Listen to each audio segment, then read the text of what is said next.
young fan in Indy, big fan, says every morning he sits or stands, watches First Things First with Mommy. I'm pretty sure he's going to be a sports analyst with Nick Wright. How about that, Nick?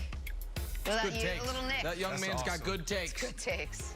That's great. That was Nick about What up, Kyla? That's good takes from that young man. You better be good with numbers.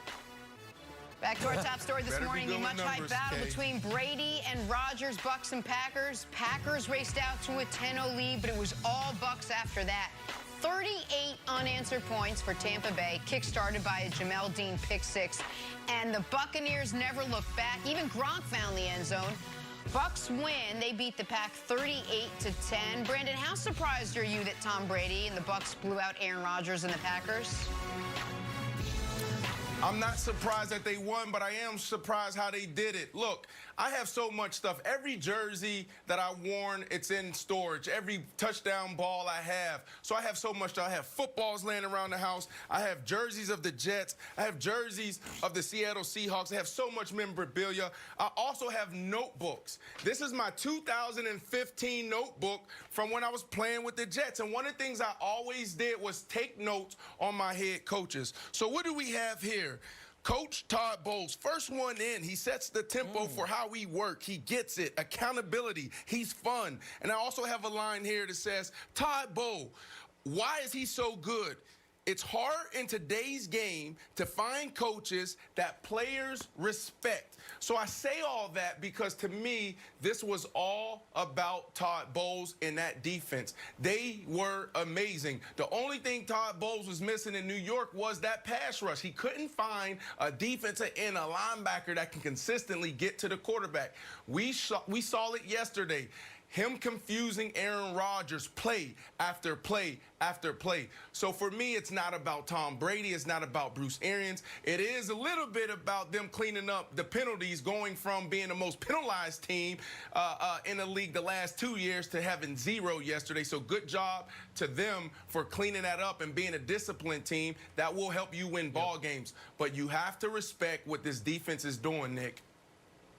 So, well, no doubt about it. And to answer Jenna's initial question, I was shocked.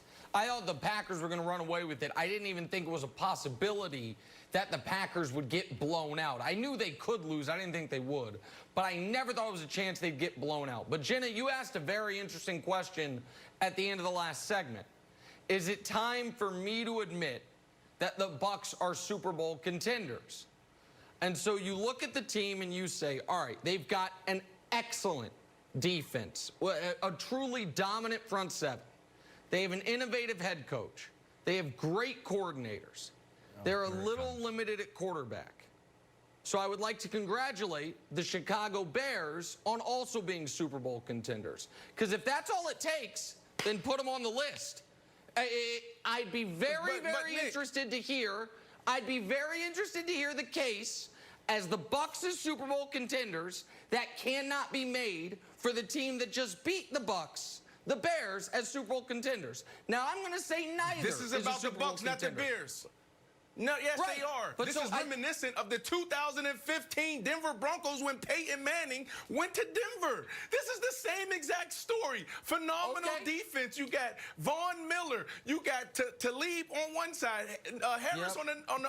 Chris Harris on the other. On the offensive side, you got weapons at the wide receiver position and the tight end position. The offensive line is stout. Nick Wright, this is reminiscent of that team. Come on, man. Listen, you got to admit it. Admit it. This is what I will say. What I'll say is this. If this Bucs defense can be as good as that Broncos defense, then yes, they are contenders. They didn't show you that? They didn't show you that this Sunday versus Aaron Rodgers. We just talked about Aaron Rodgers. They've been, I get it. I get it. They've been really good this year, but that Broncos defense was historically great with an all-timer They're doing pass the same rusher thing. It's only through... I understand it's only through 5 games, and they were good at the end of last year as well. If Tom Brady was not on this team, if this was Nick Foles on this team, I guarantee you would be saying that they're a contender. Nick Foles For is on some the Bears. reason, you do not want to put respect on Tom Brady's name. That's what it is. It's all about Tom Brady. It's not even about the Bucs with you, Nick. No, it's no. Yeah, well, I mean, they're a quarterback away. All right, Kevin, jump in. Go ahead. was there any concern from you love Tom Brady more than I do, that Tom Brady had a really pedestrian game, and although Aaron Rodgers, who goes down in the stat sheet, is only having 1 pick six, it's really basically 2 pick sixes because the other one went back to the 2 and they ran it in. Were you worried at all that Tom Brady just played fine? And I think we're glossing it over because Gronk had a good game and it felt like old times in New England. But he didn't play great, and it was really the story is the defense. You're not worried at all. What I say, I mean. You go to our Instagram account and go back 2 days, and you'll see a video of me saying, I do not want to see Tom Brady throwing it 500 times. I don't want to see it. Go get the win. It's all about the win.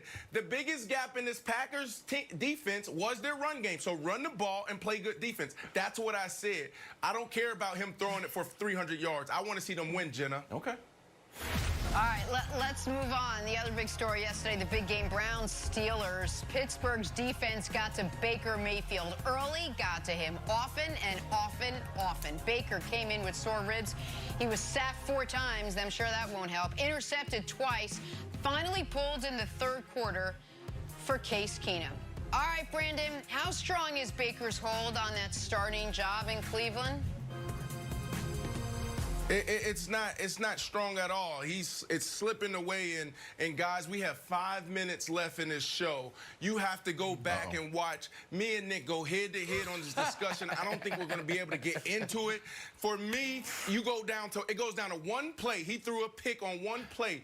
This is elementary football. For that reason, I will go with Case Keenum because I'm asking my quarterback in this system to hand the ball off. We are #1 in rushing. So what separates these 2 quarterbacks is making the right decision in situational football. 3rd down offense, red zone offense. And Baker Mayfield has not shown that he's capable of playing from behind, that he's capable of making the right decision. So for me, I'm going to go with Case Keenum. And Case Keenum's been in the league a decade, and he has shown he's capable of that once. And I know it was with Stefanski, but since then, Wilds, Case Keenum has started 24 games, and in those 24 games, he has 37 combined interceptions and fumbles. And so if you make the switch, you're getting all the negatives of Baker, an undersized quarterback without the strongest arm who makes mistakes, without the upside of a former #1 overall pick. Wilds, I think they'd be crazy to make the switch. 1 second, Wilds. 1 second, Wilds. Case didn't have one of the best offensive lines. He didn't have Odell. He didn't have Landry. He didn't have the best run game. So please, don't tell me about his numbers with those terrible teams that he had around him. I mean, you want to hear the truth? The answer's probably none of the above. Yes, I want to right? hear the truth. The answer's probably none of the above. Since Baker came in the league, this was his 11th game with multiple INTs. Phillip Rivers has 12, and Jameis has 13. And Jameis got shuttled out and is sitting on the bench.